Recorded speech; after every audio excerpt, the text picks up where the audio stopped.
पश्चिम बिहार में पंजाबी गायक गुरु रंधावा से जुड़े 24 आवर्स फिटनेस जिम के बाहर फायरिंग की गूंज अभी थमी नहीं थी कि क्राइम ब्रांच ने एक सनसनीखेज खुलासा कर दिया है और बड़ी कामयाबी हासिल की है।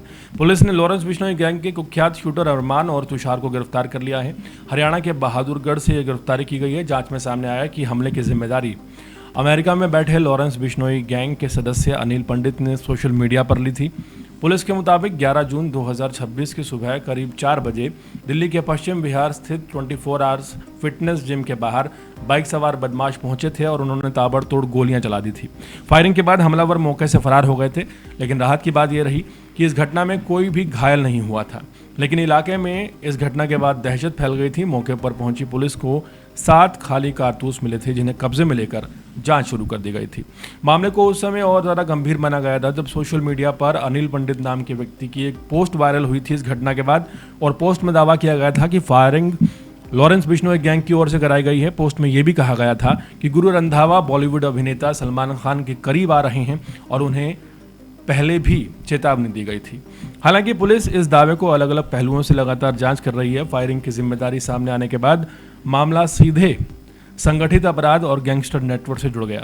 इसके बाद स्थानीय पुलिस से लेकर इस मामले को क्राइम ब्रांच को सौंप दिया गया और आर के पुरम यूनिट को इसे दे दिया गया। इंस्पेक्टर राकेश कुमार के नेतृत्व में टीम गठित की गई और टेक्निकल निगरानी, सीसीटीवी फुटेज, मोबाइल लोकेशन और खुफिया तंत्र की मदद से दिल्ली पुलिस ने आरोपियों की तलाश शुरू कर दी। जांच के दौरान पुलिस ने तकरीबन 100 किलोमीटर तक आरोपियों के भागने का जो रास्ता है उसे ट्रैक किया और कड़ी मेहनत के बाद पुलिस को 4 संदिग्धों के नाम मिले। इनमें साहिल, सागर, अरमान और तुषार ये शामिल थे। इनमें से अरमान और तुषार को 15 जून को बहादुरगढ़ से गिरफ्तार किया गया, जबकि बाकी आरोपियों की तलाश हाल फिलहाल जारी है।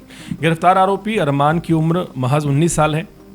वो हरियाणा के सोनीपत जिले के रेवाड़ा गांव का रहने वाला है।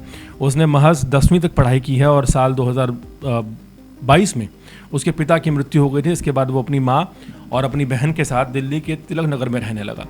मिली जानकारी के मुताबिक उसकी मां एमसीडी में नौकरी करती है। पुलिस जांच में यह भी सामने आया है कि अरमान इस मामले में शामिल बताए जा रहे शूटर साहिल और सागर का चचेरा भाई है।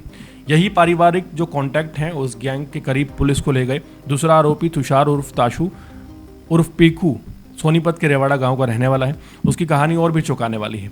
जब वो महज 3 साल का था तब उसके माता पिता ने खुदकुशी कर ली थी। उसने 12वीं तक पढ़ाई की है और बाद में 2023 में स्टडी वीज़ा पर रूस चला गया था। वहाँ वो KFC में काम कर रहा था। पुलिस के मुताबिक 31 मई 2026 को वो रूस से वापस दिल्ली लौटा और कुछ ही दिनों बाद उसकी मुलाकात साहिल और सागर से हुई। इसके बाद वो सीधे इस गैंग के संपर्क में आ गया।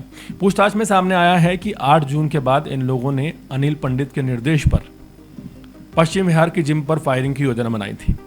आरोपियों ने इलाके की रेकी की, आने जाने के रास्तों का अध्ययन किया और सुबह का समय चुना जब लोगों की आवाजाही लगभग ना के बराबर होती है। इसके बाद बाइक पर पहुंचकर इन बदमाशों ने गोली चलाई और उसके बाद वहां से फरार हो गए।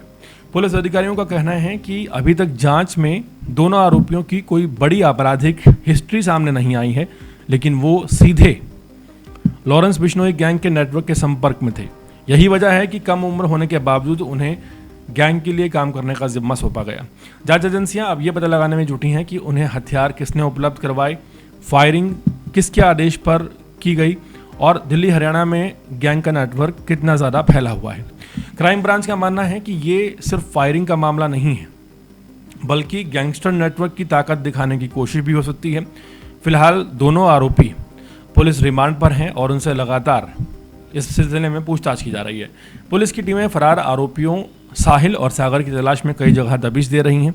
घटना में इस्तेमाल हथियारों की बरामदगी भी हाल फिलहाल बाकी है। पुलिस अधिकारियों का ये भी कहना है कि आने वाले दिनों में इस मामले में और भी बड़े खुलासे हो सकते हैं तथा लॉरेंस बिश्नोई गैंग से जुड़े जो अन्य लोग हैं उनकी गिरफ्तारियां भी संभव हैं। राजधानी दिल्ली में गैंगस्टर नेटवर्क एक बार फिर इस घटनाओं के बाद चर्चाओं में आ गया है। हालांकि 2 आरोपी गिरफ्तार कर लिए गए हैं, लेकिन जिस तरह से पुलिस ने दावा किया है कि ये एक्चुअल में गैंग के संपर्क में थे, ये बात वाकई चिंताजनक है और दिल्ली में बढ़ते गैंगस्टर नेटवर्क पर एक गंभीर चिंता का विषय है।